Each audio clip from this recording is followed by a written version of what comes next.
Baik, bismillahirrahmanirrahim. Assalamualaikum warahmatullahi wabarakatuh. Sebelumnya perkenalkan kami dari kelompok 4. Di sini kami akan mempresentasikan terkait tugas 2 mata kuliah inovasi produk mengenai model Kano dan host of quality. Di sini kami mempresentasikan terkait model Kano dan host of quality, yaitu trash press. Sebelumnya perkenalkan, nama saya Fikri Sri Kaulani. Saya Kamaleji. Saya Selfie. Masuk ke pengumpulan data, di sini kami menggunakan kuesioner online sebagai metode kami. Terdapat 65 responden yang mengisi kuesioner kami, diantaranya 20-30 tahun itu 66,2%, 30-40 tahun 23,1%, 40-60 tahun itu di 10,8%. Di sini masuk ke 5 pertanyaan kami. Yang pertama, jika tempat sampah memiliki beberapa kompartemen dengan warna berbeda untuk memisahkan jenis sampah, bagaimana pendapat Anda? Dan kelima pertanyaannya bisa dilihat di slide ini. Masuk ke jawaban model Kano. Yang pertama, kami mengelompokkan menjadi 5 fitur. Fitur yang pertama yaitu warna kompartemen berbeda. Masuk ke dalam kategori must be karena di sana diisi oleh 36 orang, yaitu jawaban paling banyak. Yang kedua, pedal atau sensor untuk membuka tong sampah. Di situ ada yang mengisi setara, yaitu attractive or must be. Yang ketiga, sistem press atau pemadatan diisi di paling banyak itu must be, yaitu 37 orang. Yang keempat, wadah mudah dilepas diisi oleh 33 orang di must be. Dan yang terakhir, tahan terhadap serangan hewan diisi paling banyak di attractive, yaitu 34 orang. Baik, di sini saya akan menjelaskan terkait host of quality. Nah, bisa dilihat terkait gambaran dari host of quality tersebut.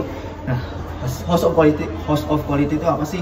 Host of quality ini adalah hasil penerapan quality function development atau QFD yang menghubungkan kebutuhan pelanggan atau customer requirement dengan karakteristik teknis produk atau engineering karakteristik. Oke, seperti yang dijelaskan oleh rekan saya tadi, sekarang ada bagian host of quality. Host of quality ini terbagi menjadi beberapa bagian. Itu bagian atas yang seperti atap rumahnya merupakan bagian dari teknikal atau yang biasanya diisi oleh lalu bagian bawah itu adalah bagian customer dari hasil model Kano tadi. Jadi bagian customer itu ada 5 kategori yang berbeda berdasarkan dari hasil model Kano tadi. Keinginan customer itu ada di warna dengan kompartemen yang berbeda. Lalu ada pedal atau sensor otomatis. Lalu yang ketiga ada sistem press sampah. Yang keempat ada wadah yang mudah dilepas. Dan yang kelima ada tahan terhadap serangan hewan. Nah, dari kebutuhan customer tadi, sekarang kita terjemahkan kepada model teknikalnya. Seperti ada 8 poin utama, yaitu yang pertama memiliki warna dan kompartemen yang berbeda, memiliki sensor gerak otomatis, memiliki pedal, tuas pegangan, tuas penekan, lalu ada ketebalan bahan atau ketebalan material, ada pengunci wadah atau pintu dari belakang, lalu ada segel yang rapat atau double basket. Jadi akan ada 2 keranjang di dalam tong sampahnya. Lalu yang terakhir ada penampung air. Nah, masuk ke bagian penghubung antara apa yang diinginkan customer sama apa penjelasan dari segi teknikal. Seperti untuk poin bulat hitam itu memiliki poin 9, lalu untuk poin bulat putih itu memiliki poin 4, dan untuk segitiga itu memiliki poin 1. Di warna dan kompartemen yang berbeda itu selaras atau poinnya 9 sama terhadap warna atau label untuk kompartemen. Lalu untuk pedal sensor otomatis memiliki poin 9 terhadap sensor dan pedal. Lalu untuk sistem press sampah itu memiliki poin 9 di bagian tuas penekan dan memiliki poin 1 untuk penampung air. Maksud saya 4. Untuk 4 di bagian pengunci, poin 9 di bagian segel rapat, dan poin 1 di bagian penampung air. Nah, kemudian di sini ada beberapa tampilan dari host quality, yaitu customer requirement atau explicit and implicit. Seperti yang dijelaskan oleh teman saya tadi, maksudnya warna dan komponen yang berbeda. itu memiliki hasil 21%. Nah, itu bertujuan agar mudah untuk memilih jenis sampah. Kemudian ada pedal dan sensor otomatis, itu menghasilkan 23%, yaitu memudahkan penggunaan tanpa sentuhan. Nah, kemudian ada sistem pres sampah, itu menghasilkan 18%, itu berguna untuk menghemat ruang dan membuat tong tidak cepat penuh. Kemudian wadah yang mudah dilepas, itu menghasilkan 21%, memudahkan pembersihan dan penggantian kantong. Dan yang terakhir ada tahan serangan hewan, menghasilkan 18% untuk menjaga kebersihan dan keamanan lingkungan. Nah, dari hasil hoki ini dihasilkan bahwasanya persentase yang paling besar itu didapat di pedal atau sensor otomatis. Nah, lalu di bagian yang segitiga atas ini adalah poin kekuatan atau positif negatifnya dari masing-masing teknikal. Seperti contohnya di sensor gerak dan sensor pedal itu memiliki poin minus atau saling mengurangi. Lalu untuk ketebalan bahan terhadap pengunci wadah positif atau saling bermanfaat. Lalu untuk ketebalan wadah juga terhadap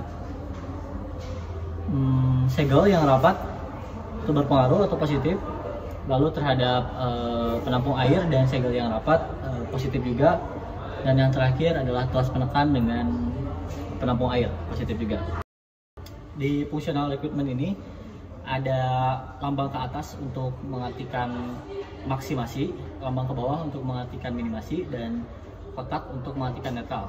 Untuk warna atau kompartemen ini termasuk ke dalam maksimasi, sensor gerak minimasi, pedal mekanis netral, tuas penekan maksimasi, lalu ketebalan bahan maksimasi, pengunci atau wadah masuknya ke target atau netral, lalu segel rapat juga target atau netral, lalu penampung air masuknya ke maksimasi. Jadi maksud maksimasi ini adalah ketika kita menambah kualitas atau angkanya, maka akan semakin baik. Seperti contohnya penampung air, jika kita menambah debit penampung air, maka akan semakin baik. Lalu untuk minimasi seperti sensor gerak, semakin kecil angka delay sensornya, maka akan semakin baik. Lalu ini ada bagian kompetitor. Untuk kompetitor kita memiliki dua kompetitor untuk tong sampah yang sejenis yang sudah memiliki sensor. Kompetitor yang pertama adalah Ninestar Trash Can. Kalau di e-commerce harganya sekitar 1 sampai 1,3 juta rupiah. Hanya sekedar untuk tong sampah yang memiliki sensor otomatis. Untuk poin-poinnya bisa dilihat di layar. Lalu untuk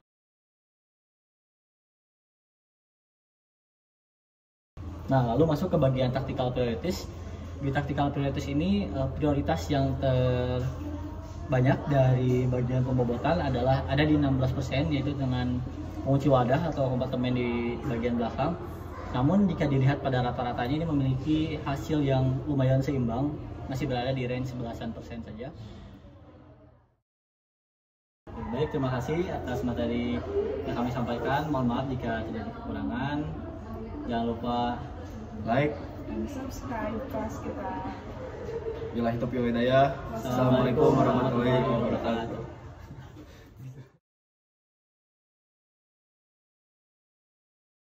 Nama saya Fikri Sidik Ramdhani. saya Kapal Haji. Saya Selfie.